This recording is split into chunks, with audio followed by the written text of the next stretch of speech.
स्वागत है आप सभी का IB स्टार न्यूज में और मैं हूं आपके साथ जुबैर चौधरी। वक्त तो चला आपका राज्य आपकी खबरों का, जहां सबसे पहले बात करेंगे छत्तीसगढ़ की, जहां छत्तीसगढ़ के सीएम भूपेश बघेल ने बीजेपी और ईडी पर जमकर निशाना साधा है। बता दें कि प्रदेश में चुनावी सरगर्मियां तेज हो गई हैं, जहां कांग्रेस संकल्प शिविर के जरिए बूथ जोन और सेक्टर को मजबूत करने में लगी हुई है। इस कड़ी में कांग्रेस की नजर प्रदेश में राजनीति का केंद्र माने जाने वाले बिलासपुर जिले से है। इस दौरान सीएम भूपेश बघेल ने ईडी की रेड को लेकर बीजेपी पर जमकर हमला बोला है। इस दौरान सीएम भूपेश बघेल ने कहा है कि उनकी सरकार को बदनाम करने की साजिश की जा रही है और जितने भी छापे पड़ेंगे चुनाव में उस बीजेपी की सीटें उतनी ही कम होती जाएंगी। सीएम भूपेश बघेल ने कहा कि छत्तीसगढ़ में यही कोशिशें हो रही हैं कि सरकार को किस तरह से दबाया जाए और बदनाम किया जाए। भूपेश बघेल ने आगे कहा कि छत्तीसगढ़ में ऑनलाइन सट्टा ऐप का कोई ऑफिस नहीं है। छत्तीसगढ़ में इस मामले में लगातार कार्रवाई जारी है और 72 मामले अब तक इस मामले को लेकर दर्ज किए जा चुके हैं, जहां राज्य सरकार की ओर से इस मामले में भरपूर कार्रवाई की जा रही है। बता दें कि छत्तीसगढ़ में जितनी कार्रवाई हुई देश में और कहीं नहीं हुई। उन्होंने कहा कि 400 से अधिक लोग इस मामले में गिरफ्तार हो चुके हैं। मुख्यमंत्री ने आगे कहा कि षड्यंत्र दिल्ली से चल रहा है, यहाँ की खदानों पर सबकी निगाहें लगी हुई हैं। वहीं अमित शाह के 4G वाले बयान पर मुख्यमंत्री भूपेश बघेल ने पलटवार किया, जहां मुख्यमंत्री भूपेश बघेल ने कहा कि जय शाह के पिताजी ऐसा कह रहे हैं। कांग्रेस पार्टी वो पार्टी है जिसने देश को आजाद करवाने में बलिदान दिया, जहां गांधी जी ने आजादी दिलाई, जेल गए और प्राणों की आहुति भी दी। में चर्चा चल रही है तो सबसे पहली बात तो ये है कि छत्तीसगढ़ में उसको कोई ऑफिस नहीं है।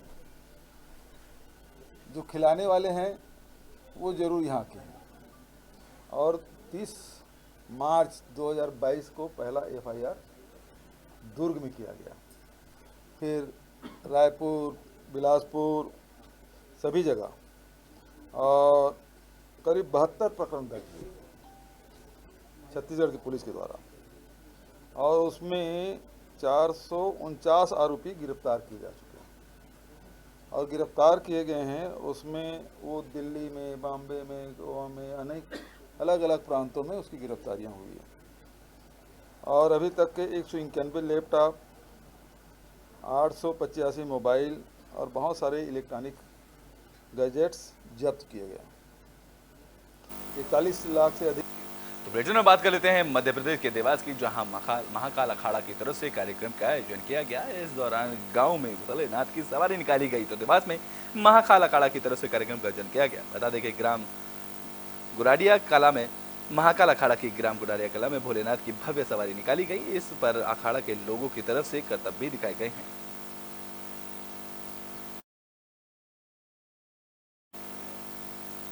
तो बुलेटिन में बात कर लेते हैं इंदौर के सावेर की, जहां किसान सम्मेलन का आयोजन किया गया। तो मध्य प्रदेश में विधानसभा चुनाव को लेकर सियासत तेज हो गई है, जहां सावेर विधानसभा में कांग्रेस के विधायक की दावेदारी करने वाले विजय बाटी राठौर ने किसान सम्मेलन का आयोजन किया। सम्मेलन के दौरान हजारों की संख्या में कांग्रेसी और आमजन शामिल हुए। इस दौरान विजय राठौर बंटी ने कहा है कि कांग्रेस सरकार आने पर किसानों को 5 हॉर्स पावर बिजली मुफ्त की जाएगी और किसानों को सिंचाई के पुराने बिल भी माफ किए जाएंगे। जहां मध्य प्रदेश को महान प्रदेश बनाने की गारंटी उन्होंने दी है। जहां राठौर ने कहा है कि कांग्रेस के पंजे वाली सरकार आने पर महिलाओं के लिए 1500 रुपये प्रति माह और 500 रुपये में से गैस सिलेंडर शामिल किया जाएगा और पूरे घर के लिए 100 यूनिट बिजली फ्री और 200 यूनिट का बिजली हाफ किया जाएगा। विशाल जी, आज कार्यक्रम का एकता का कार्यक्रम था और क्या कहना चाहेंगे आगे वाले यहाँ के पूर्व के कुछ बीजेपी के नेता और आज कहीं ना कहीं प्रदेश में मंत्री बैठे हैं और उनका एक हमेशा स्टेटमेंट आता था जब भी उसका कार्यक्रम रहता था कि सावेर कांग्रेस मुक्त हो गई। लगातार मैं हूँ, संजय शुक्ला जी हो या नीतू पटवारी जी हो, लगातार कहीं ना कहीं हम यहाँ कार्यक्रम में आते रहे हैं और मैं नहीं समझता हूँ जिस प्रकार से एकता की एक मिसाल यहाँ जो पेश हो रही है धीरे धीरे और जिस प्रकार से कांग्रेस के प्रति जो एक दृढ़ विश्वास है, यहाँ कांग्रेस मुक्त नहीं है, भाजपा मुक्त जरूर हो जाएगी। इनके बारे में बताइए, आज जो आप सागर में आए हैं। देखिए, सागर में लगातार हमारे कार्यक्रम सम्मेलन चल रहे हैं, बूथ की मीटिंगें चल रही हैं और अब मात्र 2 महीने बचे हैं। हर गांव के हमारे जो वरिष्ठ नेता उनको बुलाया गया, सम्मान दिया गया, हम सब लोग आए। अब 2 महीने बाद हमारी सरकार बनने वाली है और सागर से पहले भी कांग्रेस थी, अब फिर कांग्रेस जीतेगी, यही संकल्प लेके हम सबको करने जा रहा है और हर माता बहने गाँव वाले सभी लोगों को निवेदन करेंगे कांग्रेस सरकार बनाने कमलनाथ जी को 15 महीने करके जिंदाबाद, जिंदाबाद, थोड़ा माइक आईडी नीचे रख। आज शामिल में आप मैंने बोला कि कांग्रेस पार्टियां एकजुट है, कांग्रेस में बहुत जोश है, सब परिवार के लोग मिलकर इस बार बदलाव चाहते हैं। प्रदेश में कांग्रेस की सरकार बनेगी।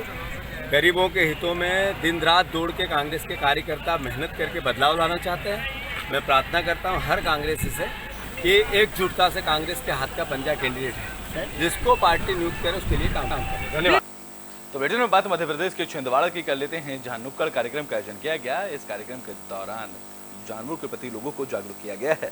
तो छिंदवाड़ा के चांद नगर परिषद में बादगांव चौक पर पेंच टाइगर नेशनल पार्क की तरफ से नुक्कड़ कार्यक्रम का आयोजन किया गया, जहां पेंच टाइगर नेशनल पार्क की टीम की तरफ से नगर के लोगों को रक्षा सूत्र बांधकर जानवरों के प्रति जागरूक किया गया। साथ ही जनता को संदेश दिया गया और कहा गया कि बाघ और बाकी वन्य प्राणी की रक्षा करें, उन्हें शत्रु ना समझें, जंगलों के जानवरों को अपना समझें और उनकी हत्या ना करें। हम लोग आए हैं पेंच टाइगर रिजर्व सिवनी की तरफ से। जैसे आज रक्षाबंधन का पावन पर्व है, जिस तरह बहनें अपने भाइयों को राखी बांध के शपथ दिलवाती है कि भाई मेरी रक्षा करेंगे, उसी तरह से जो बाघ है हमारे राष्ट्रीय पशु, पेंच टाइगर रिजर्व हमारी योजना है कि जैसे बहनें शपथ दिलवाती भाइयों को, तो हम लोग भी आम जनता को, पब्लिक को घरों घर जाके इको विकास समितियों में, चांद में, जगह जगह ये कार्यक्रम हर जगह हो रहा है। पेंच टाइगर रिजर्व में, सिवनी में, छिंदवाड़ा में, हमारे पेंच टाइगर में जहाँ जहाँ बफर क्षेत्र है सभी जगह कार्यक्रम चल रहा है। मैं पेंच टाइगर रिजर्व से अंजलि सकरोली वन रक्षक। आज हम नुक्कड़ कार्यक्रम करके हमारा ये उद्देश्य है कि हम वन्य जीवों का संरक्षण करें, टाइगर का हम संरक्षण करें, उनकी रक्षा कर सकें और बचाव करें, ये सबको हम बताना चाहते हैं। तो ये आज हमारा राखी का मेन उद्देश्य था। धन्यवाद। हम लोग बुलेटिन में बात मध्य प्रदेश के जबलपुर की, जहां कल्याण ज्वेलर्स के शोरूम का उद्घाटन किया गया है। तो जबलपुर में कल्याण ज्वेलर्स के शोरूम का उद्घाटन किया गया। इस मौके पर बॉलीवुड सुपरकास्ट वाणी कपूर कल्याण ज्वेलर्स के शोरूम का उद्घाटन करने जबलपुर पहुंची, जहां उनकी एक झलक पाने के लिए सैकड़ों की संख्या में लोग उमड़ पड़े। बता दें कि इस लॉन्च के साथ कल्याण ज्वेलर्स ने मध्य प्रदेश में 3 स्थानों पर अपने फुटप्रिंट दर्ज करते हुए इस क्षेत्र में अपनी मौजूदगी को और मजबूत किया है। इस दौरान बॉलीवुड स्टार वाणी कपूर ने कहा कि मैं जबलपुर में कल्याण ज्वेलर्स ऐसे इस प्रतिष्ठित ब्रांड का प्रतिनिधित्व करते हुए रोमांचित हूं। मुझे बहुत ही गर्व महसूस हो रहा है, क्योंकि ये ब्रांड विश्वास, पारदर्शिता और ग्राहक संतुष्टि का एक प्रतीक है। पहला विजिट है मेरा जबलपुर में और मैं होप करती हूँ कि मुझे दोबारा आने का बहुत जल्द मौका मिलेगा। मैडम ये बताएं, मैडम ये देखती है चंद्रयान की जो सफलता है, जो डायरेक्टर है चंद्रयान की, जो जिन्होंने चंद्रयान प्रोजेक्ट की जो डायरेक्टर हैं, भाई इसको हाथ लग डॉक्टर अलग तो कर दो, देखो ना सामने से रहा headlining the Chandrayaan 3 project. I think it's a huge achievement as a woman that she's made us all proud. And I'm just feeling a very proud Indian. I feel not just for Indians, but for humanity and for humans. Globally, it is a huge achievement and a huge step forward for science. So I'm very, very proud and happy. वाणी जी जी बहुत प्यार मिल रहा है मुझे यहाँ पे इतने लोग। तो बुलेटिन में बात मध्य प्रदेश के इंदौर की, जहां ब्लड डोनेशन कैंप का आयोजन किया गया। बता दें कि इंदौर में लायंस क्लब इंदौर कॉस्मोस और इंदौर केमिस्ट एसोसिएशन की तरफ से MY हॉस्पिटल के सामने एक दिवसीय ब्लड डोनेशन कैंप का आयोजन किया गया। इस दौरान लायंस क्लब इंदौर कॉस्मोस के अध्यक्ष संजय अग्रवाल ने बताया कि ब्लड डोनेशन का हमारा लक्ष्य 1000 यूनिट का है और अभी तक लगभग 45 डोनेटर अपना ब्लड डोनेट कर चुके हैं। उन्होंने बताया कि हमारी संस्था की तरफ से जरूरतमंदों को ब्लड भी उपलब्ध कराया जाता है। लायंस क्लब इंदौर कॉस्मोस और इंदौर मेडिकल एसोसिएशन के सौजन्य से एक ब्लड डोनेशन कैंप लगाया है, जो अभी हमें देख रहे हैं थैलेसीमिया में बहुत लोगों को ब्लड की ज़रूरत रहती है। तो हम सबको मोटिवेट कर रहे हैं ब्लड डोनेट करने के लिए, और इस पूरे शिविर में मेडिकल एसोसिएशन का हमको आज बहुत अच्छा सहयोग मिला। उन लोगों ने काफ़ी उनके सहयोग से हम अभी तक करीबन 40 से 45 यूनिट डोनेट करा चुके हैं, और हम कोशिश कर रहे हैं शाम से करीब 2 लोगों का हम डोनेट करें। इससे पहले कितनी बार आप ये जो है कैंप लगा चुके रखा? ये हमारा लायंस क्लब की तरफ से पहले ही कैंप है। आगे की और क्या प्लानिंग है? हम प्लान कर रहे हैं, हम हर महीने अलग अलग स्थान पे हम कैंप लगाएंगे और कोशिश करेंगे हर महीने हम 100 यूनिट डोनेट कर पाएँ।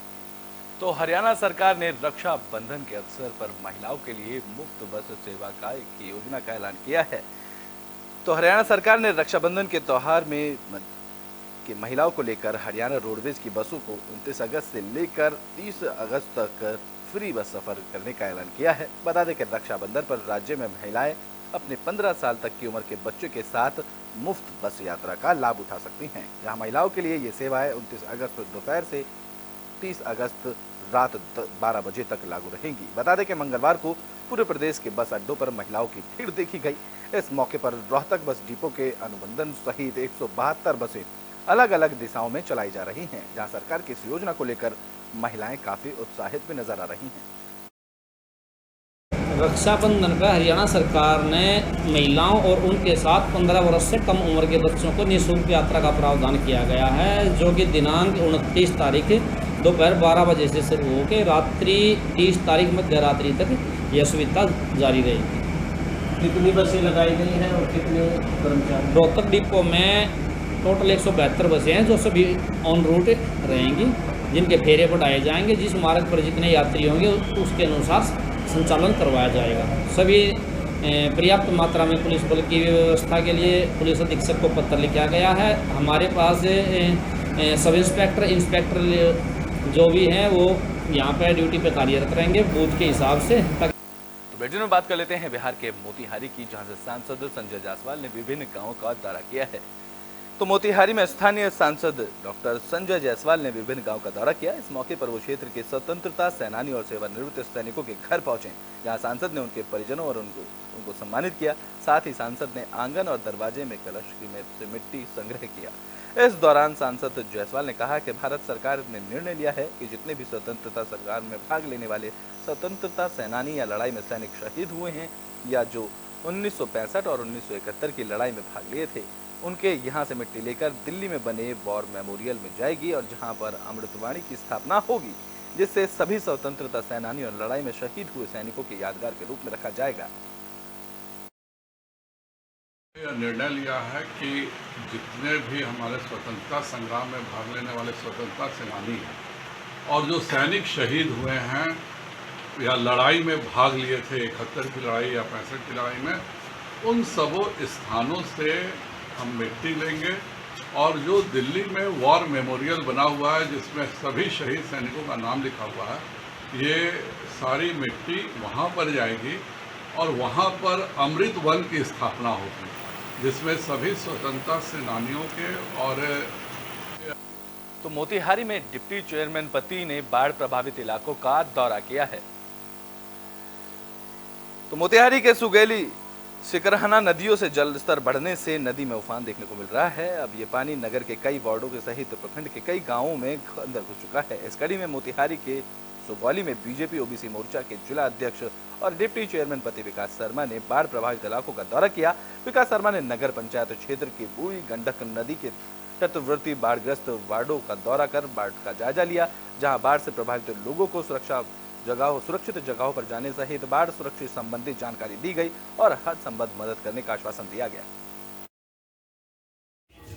मूसलाधार बारिश और तराई क्षेत्रों से पहाड़ी नदियां की जो पानी आ रही, जिस कारण बूढ़ी गंडक सिकरहना नदी में जल स्तर में काफ़ी तेज़ी से बढ़ा हुआ, जिस कारण नगर पंचायत क्षेत्र के कई वार्डों में पानी का जो है बाढ़ का स्थिति बना हुआ है। आज हमने नगर पंचायत के नदी के तट पे बसे वार्डों का भ्रमण किया, जायजा लिया, जिस क्रम में पाया कि वार्ड संख्या 1 का नायका टोला का जो मुख्य पथ है उस पर 2 से 3 फीट के करीब में तेज बहाव पानी का हो रहा है और बेलैट खाप हुआ, निमुई वगैरह धनई सभी वार्डों में। तो बुलेटिन में बात मध्य प्रदेश के इंदौर की, जहां मतदाता सूची में गड़बड़ी का आरोप लगा है। इसको लेकर वरिष्ठ अधिवक्ता ने जानकारी दी है। तो मध्य प्रदेश में मतदाता सूची में गड़बड़ी का आरोप लगा है, जहां मतदाता सूची में गड़बड़ी के साथ फर्जी वोटर आईडी बनाने का भी मामला सामने आया है। इस कड़ी में वरिष्ठ अधिवक्ता प्रमोद कुमार द्विवेदी ने पत्रकारों से चर्चा की, जहां प्रमोद कुमार द्विवेदी ने बताया है कि पूर्व विधायक सुदर्शन गुप्ता पहले विधानसभा 4 के मतदाता थे, बाद में उनका और उनके परिवार का नाम विधानसभा क्षेत्र 1 में शामिल हो गया। तो वहीं उन्होंने प्रशासन को आगाह किया है कि चुनाव से पहले ये गड़बड़ी रोकी जाए और आम आदमी अपने मतदान के अधिकार से वंचित न रहे। मैं भारतीय जनता पार्टी की सरकार उसके नेता और अधिकारियों पर सीधे सीधे आरोप लगा रहा हूँ कि वे मतदाता सूची में बड़े पैमाने पर गड़बड़ियाँ करते हैं। विधायक सुदर्शन गुप्ता जो 2008 में महेश नगर के मतदाता थे, 1994 में 23 नंबर वार्ड से पार्षद बने, जो विधानसभा 4 के 4/2 महेश नगर के पते से वो जन्मजात रहवासी रहे। अचानक 2013 में कालानी नगर के 1000 स्क्वायर फीट के मकान पर 23 मतदाताओं के नाम आए। मैंने जांच की तो उसमें सुदर्शन गुप्ता जी, उनकी पत्नी, उनके बच्चों के नाम 1000 स्क्वायर फीट के मकान में जुड़े मिले। मैंने शिकायत की। आपका राज्य आपकी खबरों में भी के लिए बस इतना ही। देश और दुनिया की तमाम खबरों के लिए देखते रहें एबी स्टार न्यूज़।